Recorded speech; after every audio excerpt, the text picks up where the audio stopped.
우병우가 7월 3일날 구속 만료일이에요. 검찰은 수사를 더하기 위해서는 구속영장을 이제 연장을 시켜야 되거든요. 여기 우병우가 한 말이 나는 가관이라서 한번 가져와 봤습니다. 거대한 공권력 앞에 나는 힘없는 개인이다. 저 좀 풀어주세요 이러고 있는 거예요. 사실은 박근혜 정권 때 사실상의 대통령 아닙니까? 대통령이 여러 사람이야. 법상의 대통령 박근혜. 그리고 박근혜의 실소유주인 최순실. 근데 실제로 일은 우병우가 다 했어. 근데 자기가 위법사항이 있고 그 위법사항에 대한 법적인 책임을 지금 받고 있는 거라면 이런 식의 드립을 하면 안 돼요. 최소한 국가의 공권력을 정말 남용한 어떤 혐의를 받고 있는 자가 이제 와서 나는 거대한 공권력 앞에 힘없는 개인이라고 말하는 이 개드립. 자기가 위법사항이 없었으면 처벌받을 일이 없잖아요. 우병우가 권력을 가지고 있을 때 저질렀던 짓들을 생각해보면 그 자신이 동료들과 부하 직원들 그리고 다른 부처 사람들을 사찰하고 그 사람의 인권을 유린했던 걸 생각하면 지금 적법한 절차를 거쳐서 구류되어 있는 게 도대체 뭐가 뭐 탄압이고 뭐가 괴롭다는 거예요. 자기는 불법적으로 그런 짓을 다 해놓고 말도 안 되는 개소리예요 진짜. 그리고 우병우는요, 이자는 평생 이제 공복을 먹은 자였습니다. 공무원이었죠. 그리고 그 권력을 아까 말한 대로 사법부와 행정부 사이에서 청탁, 재판 등등 온갖 사법 권력을 통해서 박근혜의 부패 권력, 폐륜 권력을 지탱해왔던 장본인입니다. 더 나아가 이자가 수사과장일 때 논두렁 시계를 확산시켰던 그 조직이었습니다. 맞죠? 아 이인규하고 같이. 예. 그렇죠. 이자는 태생부터가 공무원이 돼서는 안 될 자였습니다. 그리고 그가 아직 국정농단의 죄를 떠나 다시 논두렁 시계의 원죄도 또 물어야 될 범죄자입니다. 예, 이런 범죄자가 국민들한테 100번 석고대지해도 모자랄 판에 평생 공무원 혈세로 월급받은 자 아닙니까? 그 모자랄 판에 자기의 미사 여구를 통해서 국민들에게 사죄하지 않고 어떻게 구속을 모면해 보려고 이런 엉뚱한 소리를 해서 국민 대다수에게 상처를 주는 거 이건 용서할 수 없다. 저는 우병우 이름을 들으면 제일 먼저 생각나는 충격적인 에피소드가 있어요. 어떤 방송에서 들었는데 우병우하고 같은 학번 동기생이 방송에서 이야기해준 에피소드였는데 우병우가 21살에 그 사법시험을 합격했잖아요. 정말 최연소로 합격을 했는데 그 합격하고 나서 서울대 도서관 앞에서 지나가는 여학생한테 다짜고짜 이랬대요. 야, 너 나랑 결혼하자. 처음 보는 남자가 갑자기 너 나랑 결혼하자 그러면은 여자가 멀뚱멀뚱 쳐다볼 거 아니에요. 놀래가지고 호강시켜줄게. 너 나랑 결혼하자. 이러고 다녔다는 거예요. 이건 이제 연애를 책으로 배운 새끼네. 이거. 저는 이 우병우 이자는요, 그 죄가 적지 않아 엄청나게 큰 거죠.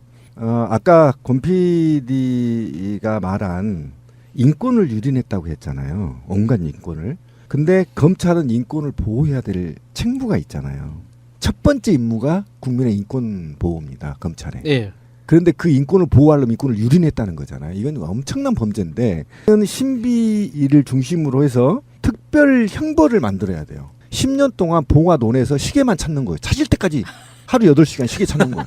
이 형벌을 10년 동안 내려야 된다. 이렇게 생각합니다. 신비님 의견들 중에 가장 마음에 드네요. 그죠? 10년 동안 논두렁 시계를 찾아라. 이 형량을 저는 만들어야 된다. 애청자 특별법. 여러분 용서 바라겠습니다. 우린 일반인. 참. 그러니까 지금 우병우가 사실은 여러분들 기억들 하시겠지만은 사법부에 또는 검찰에 우병우 라인의 사람들이 있어요.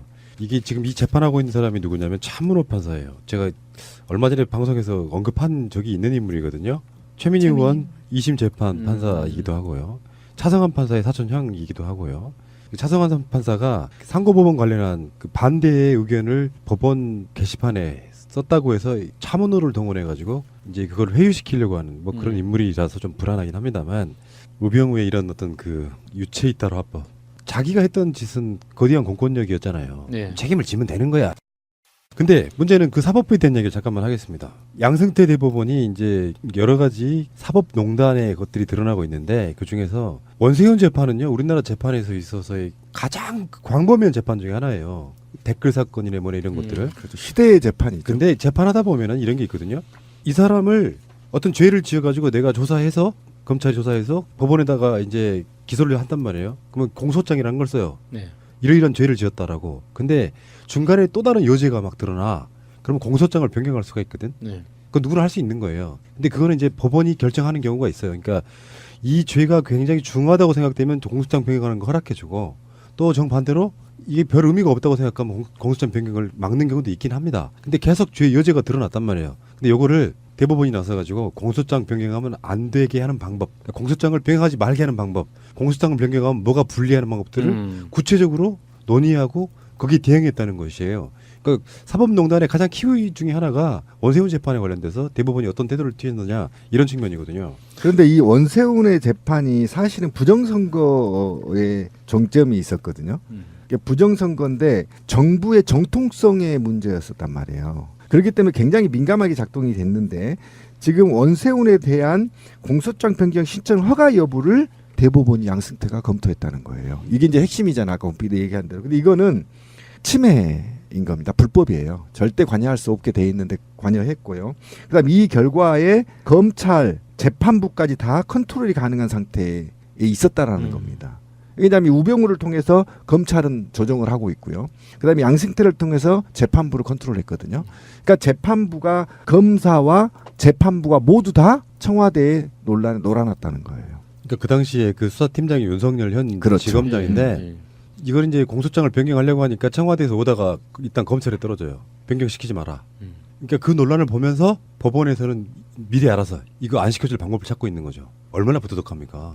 내용을 봐야 될 거냐 일단은. 근데 각 재판을 할당 받았던 판사들 하는 말이 나는 그런 대법원장이나 그 뭐 행정처장이나 이런 판사들하고 연락 받은 적 없다. 그 사람들하고 상의한 적도 없다. 나한테 배당되면은 나는 배당 받은 만큼 정상적인 절차를 거쳐서 했을 뿐이다. 왜 나한테 그러느냐? 막 이런 식으로 이야기를 하더라고요. 그런데 이게 그 재판을 담당했던 담당 판사의 말만 들어보면 억울한 느낌이 있는데 이게 대법원이 조직적으로 자신들의 의향대로 판결을 할 것 같은 사람을 골라서 배당을 했다는 거잖아요. 그래서 농단이라고 하고 이 문제가 심각하다고 하는 건데 사건을 배당받은 판사 당사자가 아무 문제 없다고 이런 식으로 이야기를 하면 그러면 전체적으로 끼리끼리 짜고 치는 고스톱이었구나라고 더 강력하게 의심할 수밖에 없거든요. 그렇죠. 그러니까 저는 판사들이 그런 식으로 이야기하는 게 이해가 안 돼요. 지금 대법원장을 중심으로 해서 행정처장 그리고 행정처라는 조직 자체가 광범위하게 그 판사들을 사찰하고 평가하고 줄 세워가지고 자신들이 원하는 판결이 나오도록 몰아갔다는 건데 그게 개별 판사들이 나는 결백해 이러면은 그러니까 야수님이 얘기한 게 저는 거기까지도 우리나라의 썩은 사법부를 본다면 이해할 수 있다는 거예요. 그러니까 예를 들면 대법원장이 A라는 사건에 대해서 유리할 목적으로 이게 우호적인 판사한테 배당하는 것 요거까지는 대한민국 사법부의 수준을 봤을 때 오케이. 그런데 배당해놓고도 동향 파악을 해요. 이 판사를 그래도 나한테 우호적일 텐데 또는 양승태 라인이거나 우병우 라인이거나 김기춘 라인이거나 이렇게 배당을 했는데 또 그 사람이 제대로 판결할까봐 원칙대로 판결할까봐 또 동향 파악을 해요. 그럼 이 동향 파악은 여러 가지가 있어요. 국정원을 통해서 이 사람이 어떻게 판결 방향을 잡고 있는지.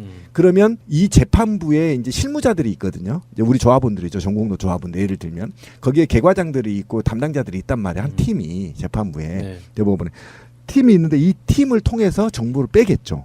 또는 해킹을 통해서 이 정보를 사전 입수하거나 또는 결제 라인에 있는 어떤 상위의 재판부의 아이들을 통해 들어가서 이 새끼가 어떻게 판결문 방향을 잡고 있지 이렇게 파악을 했다는 거예요. 그러면 판사가 얼마나 쫄아버리겠어요. 재판부도 쫄죠. 그러니까 판결에 영향을 받지 않았다고 주장하는 그 판사들의 증언도 의심할 수밖에 없는 의심할 게 수밖에 없죠. 이게 판결이나 수사에 압력을 가할 때 우리가 상상하는 것처럼 야 좀 잘 해줘. 다음에 너 좋은 자리 하나 줄게. 좀 이렇게 해줘. 이런 식으로 절대 하지 않아요. 전문가들은 다 그냥 눈짓 하나, 전화 한 통화. 그래, 다음에 보자 하고 안부 전화 한 통 속에서 이 사람이 왜 지금 이 순간 나한테 전화를 했고 왜 지나가다가 내 어깨를 툭 쳤는지 그 사람들끼리는 다 안단 말이에요. 그러니까 수사 과정에서 그 행정처장이랑 뭐 식사한 적 있습니까? 어떤 뭐 물품을 주고 받은 적 있습니까? 조사하면은 전혀 그런 거 아무것도 안 나와요. 다 당연히 그런 게 있을 수가 없죠. 그런 전문가들의 세계에서는 전문가들은 그냥 분위기상 지금 이 시점에서 이 위에 상사한테 한번 연락이 오거나 메시지가 내려오면 아, 이 사건 때문이구나 라는 거를 그냥 직감적으로 안단 말이에요. 그런데 그런 명시적인 청탁이 없었다는 이유 하나만으로 나는 결백해 라고 이야기를 하면 너무 국민들을 우롱하는 거예요. 그러니까 이제 좀 전에 그 우병우 이야기 했잖아요. 자기는 힘없는 일개 개인일 뿐이라고.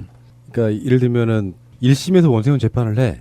그리고 이제 결국에 또 서로가 어느 쪽이든 간에 항소를 하거나 그러면 2심 올라가잖아요. 그걸 이제 서울고등법원이 그걸 맡게 되는데 그냥 무작위로 사건을 배당하면 있어가지고 어떤 고려도 없이 그냥 어떤 재판부가 배당 받건 간에 내버려 두면 되는데 그게 원칙이고 대법원이 그건 관여를 하면 안 되는 건데 우병우 같은 놈들이 일개 개인이라고 하는 이 우병우 같은 놈들이 양승태가 박근혜 만났을 때도 이를테면 이런 거 영감님 말씀 너무 길게 하시네.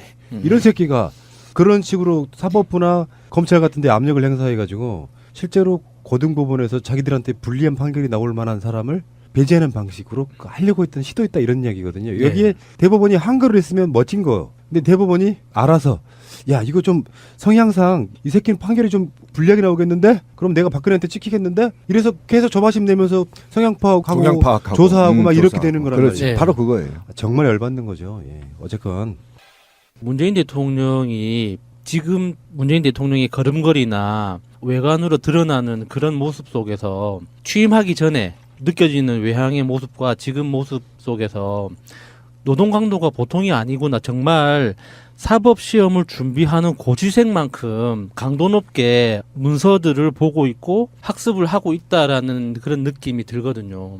그림거리가 변했어요. 그리고 전체적인 어떤 어깨선이나 이런 그 모습들이 고생하고 있는 정말 힘들게 일하고 있는 사람의 어떤 그런 모습들을 보이고 있거든요. 그렇죠. 그리고 더 이제 우리 대통령이 힘든 게 뭐냐면 원래 대통령이란 사람은 이전 대통령이 만들어 놓은 정책들을 이어가면서 가야 되거든요. 근데 실제로 지금 이전 9년 동안에 완전히 시궁창으로 만들어놨잖아요, 나라를. 네. 그래서 저 시궁창에서 끌어오고 있는 거잖아요. 네. 처음부터 다시 써야 되는 거는 모든 정책을 다시 해야 되고 모든 것들을 다 다시 재정립해야 되는 상황에서 판단을 해야 되는 그 막중한 자리. 특히 국제관계에는 굉장히 말 한마디에 네. 정권이 네. 휘청거릴 수도 있고 나라가 전쟁이 일어날 수도 있단 말이에요. 그 얼마나 외줄타기로 트럼프와 김정은 사이에서 그 리더십을 발휘하느냐고 얼마나 고생을 했습니까? 지난 1년 동안. 이제 그런 측면에서도 국내의 온갖 아까 제가 말했던 그런 모략에서도 꿋꿋하게 버티면서 얼마나 속이 탔겠어요. 간이 수땡이가 됐을 겁니다. 그리고 제가 또 화가 나는 거는 아니 패륜 세력들이 정권 잡을 때는 온갖 좋은 거 쳐드시게 하고 뽕까지 쳐드시게 하고 우리 힘든 대통령을 위해서 누군가가 또는 그에 대한 전문 의사들이 좀 보양을 좀 하는 방법들을 좀 강구하라. 난 솔직히 천비고를 좀 보내드릴까요? 뭐 그 이상의 것이 지금 필요하다. 제가 볼 때 왜 그러냐면 대통령이 지금 세계 평화를 리드하고 있기 때문에 그냥 우리만의 대통령이 아니란 말이에요. 실제로는 만약에 미국과 북한이 붙으면요 세계 3차 대전입니다. 이걸 막고 있는 거예요 지금. 이제 보내드리고 싶은데 김영란법 때문에 아니 참 안타깝네요. 아니 법률적으로 할 수 있는 놈들이 하라는 거야. 좀 공개적으로라도. 그렇지. 뭔 보양식을 좀 하고 이렇게 해드려야지. 아직도 임기가 지금 한창인데 큰일입니다. 좀 결이 다른 이야기이긴 하지만 다시 한번 봤어요. 멕시코전 끝나고 대통령이 라커룸 들어갔던 부분이 도대체 무엇이 문제인가를 영상 풀 영상으로 한번 봤거든요. 대통령이 와서 분위기 망친다는 소리 들을까 봐서라도 너무 조심스러워하는 게 보이는데 그걸 깠던 조선일보의 논조가 맞는지 보려고 예전에 어떻게 했는지 봤더니 막 메르켈도 막 우통 후딱 벗고 있는 라커룸에 들어가서 격려하고 박근혜도 비슷해. 박근혜는 다 벗고 있더만요. 근데 도대체 뭘 그렇게까지 비판할 게 있겠다. 그러니까 이렇게 문재인 대통령 아픈 거는 이게 다 조선일보 때문이야. 씨. 동의해요? 이번엔 80% 이상 동의해요.